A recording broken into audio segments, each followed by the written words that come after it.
I want to thank everybody for tuning in on this Saturday, and a big thank you to the USI for the invite. I always enjoy working with everyone down there, and kind of miss not being there in person, but we make the best of it.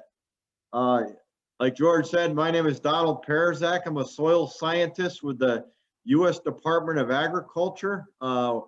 And my primary job is to work on soil surveys. We basically go out across the landscape and survey the soils, and then put that information together to make soil maps and generate soil interpretations so people can make wise land use decisions. This is our typical New England landscape here to start, but as soil science progresses, we move into new arenas, and we're moving into an arena of the coastal zone soil survey. There's a lot of activity that goes on along the coast. So our job is to really provide relevant soil survey information, and especially where people live and use the soil, and in these dynamic environments along the coast are some of our most populated areas, and there's a lot of pressures on them, and we want to maintain our soil survey to stay relevant with the current science. And so we've kind of moved into the subaqueous environment. These are a lot of our shallow estuary areas. Soil forming factors don't end at the edge of the water. They continue on below the surface, and we can make those connections with these subaqueous soil surveys that we're working on.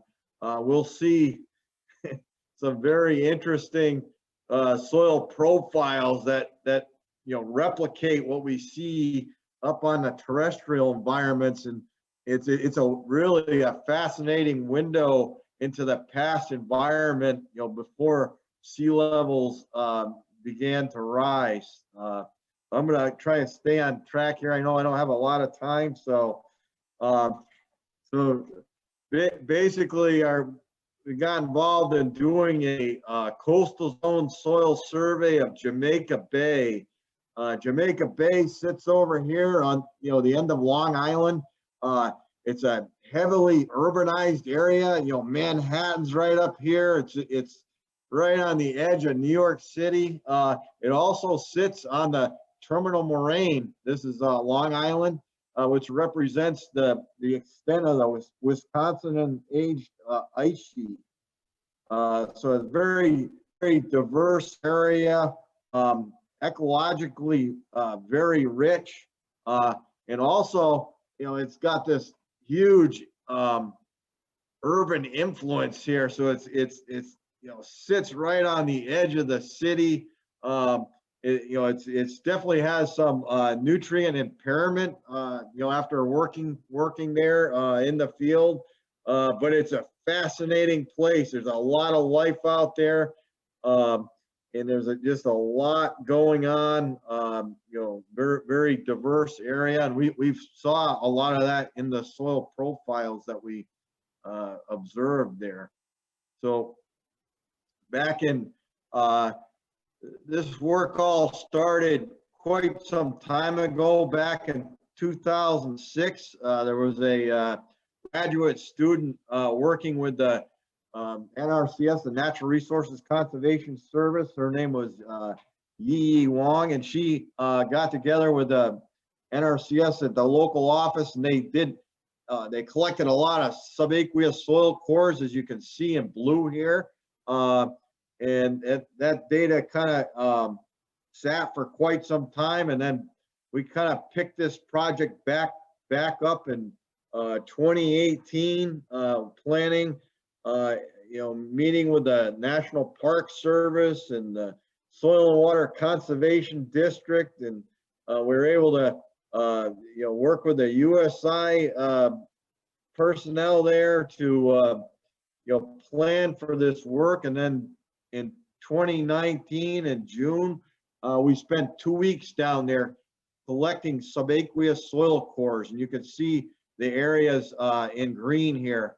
We spread them out across the whole bay, looking at different topographic landforms.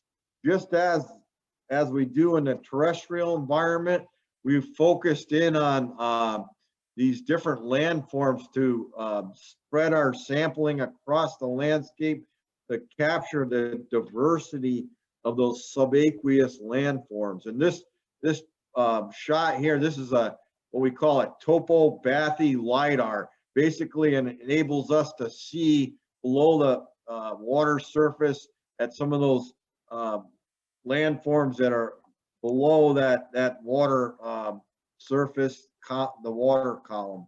And pretty much our work is limited. We're going to go from the intertidal zone down to 5 meters max water depth. So it's really kind of limited, and we're in that kind of that interface between, a lot of the geologists are working in the deeper water areas, and we're working in these shallow estuaries where there's not a lot of coring information often. And so it's a valuable, very dynamic area that we are conducting these subaqueous soil surveys in.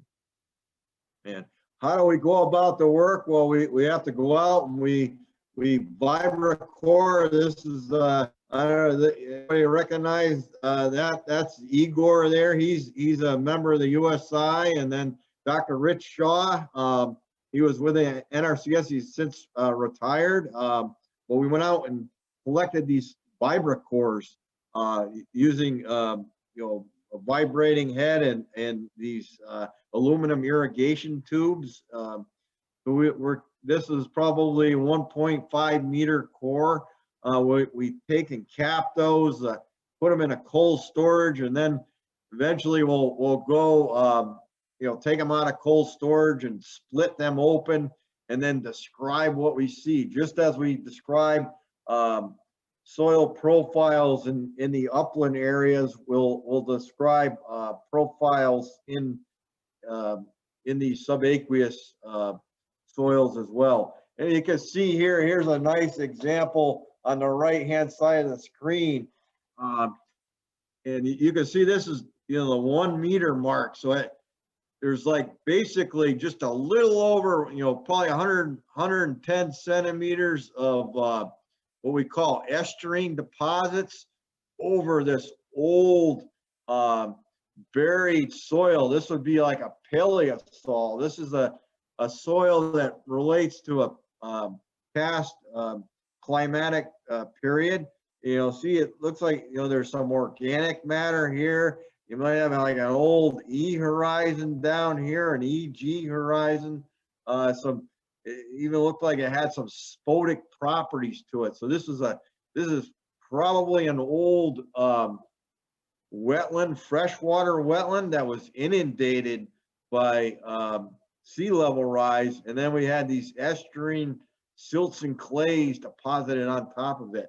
So these soil cores tell a story, and all that information we capture that in our National Soils Information System, where we hold all of our data, and it's that data that we draw our soil interpretations from.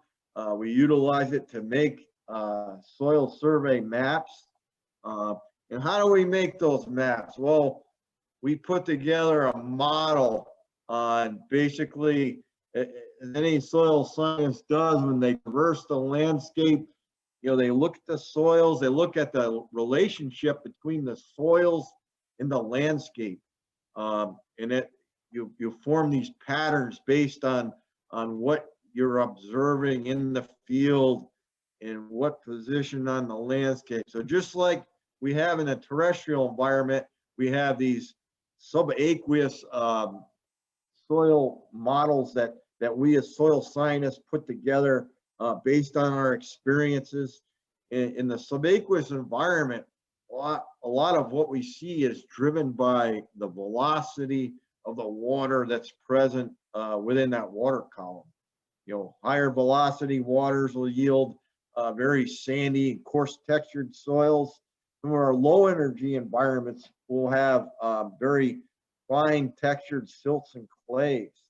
But we also have this time sequence where you can look at these two profiles here, the Napa tree series. Basically, that's a glacial till soil that was inundated by sea level rise, and we have this marine deposition over it. And this Anguilla series is an outwash glacial fluvial soil that very similar. So we have that transgression of time in these soils, just like on land. You can see variability in our different soil cores, depending on where you are on that landscape. So it's very, very interesting work. And this is what we come up with, as far as, this is a snapshot from Jamaica Bay, looking at the Rockaway Peninsula. As you can see, we have these soil mapping units, these delineations that are now available on the Web Soil Survey, which is the way NRCS delivers a lot of their soils information, and it's accessible to anyone with an internet connection. You can also download, information, right from the National Soil Survey database. Well, why are we doing this information? Why are we mapping these areas?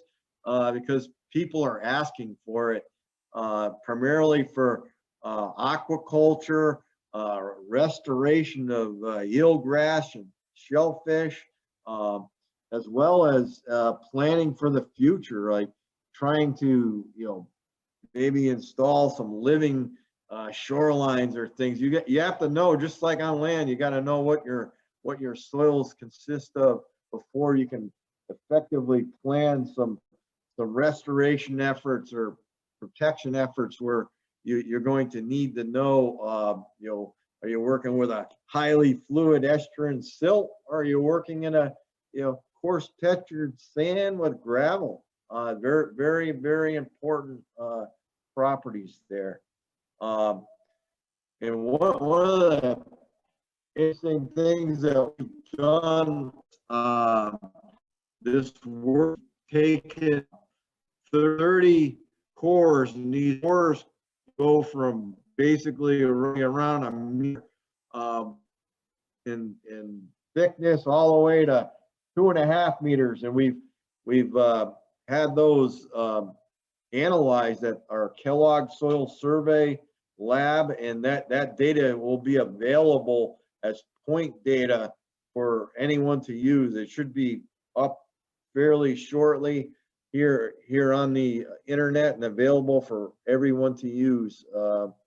And I encourage anyone, to take a look at that information and make use of it. And we have a lot of chemical, physical, as well as carbon and trace elements analyzed by Genetic Horizon, as well as there's some other scientists who taken some of our cores and thinly sliced them for some more detailed analysis of some of the heavy metals and things like that.